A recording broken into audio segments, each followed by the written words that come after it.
کہ ماں کے پیٹ میں جو بچہ روح کے بغیر مر جائے اس کا جنازہ نہیں ہوتا، نہیں ہوتا۔ کیوں؟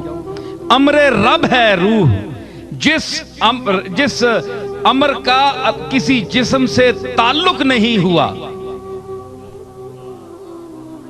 وَنَفَخْتُ فِيهِ مِن رُوحِي، فیہ کا مخاطب آدم سے ہی، لیکن آدمی بھی تو آدم کی اولاد ہے نا۔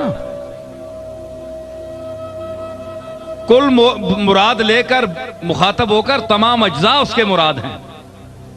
ہر نفس کو اس کے ماں کے پیٹ میں جب اس میں پھونکی جاتی ہے روح، تو امر رب کا جب جسم سے تعلق ہو جاتا ہے تو وہ پاک ہو جاتا ہے، قابل جنازہ ہو جاتا ہے، اس کا جنازہ پڑھا جاتا ہے۔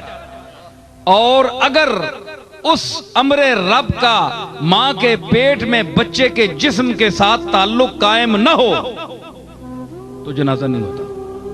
حالانکہ مسلمان کے گھر پیدا ہوا ہے، اس کا باپ بھی مسلمان ہے، اس کی ماں بھی مسلمان ہے، لیکن بچہ جو ہے اس کے جسم کی نسبت قائم نہیں ہوئی۔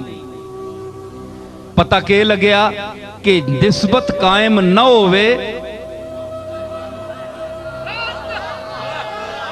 نسبت قائم نہ ہو تو مسلمان کے گھر میں پیدا ہونے کے باوجود بھی انسان کا جسم غیر محترم رہتا ہے، انسان کا جسم غیر محترم رہتا ہے۔ مسلمان نے کار جمو لیکن نسبت نہ ہو، اگر ماں کے پیٹ میں بچے کو نسبت حاصل نہ ہو تو وہ جنازے کے قابل نہیں۔ اب وہ امر رب ہے، امر رب کا تعلق ہے، کیونکہ وہ خالق ہے، اس کے ساتھ تعلق کا قیام ضروری ہے۔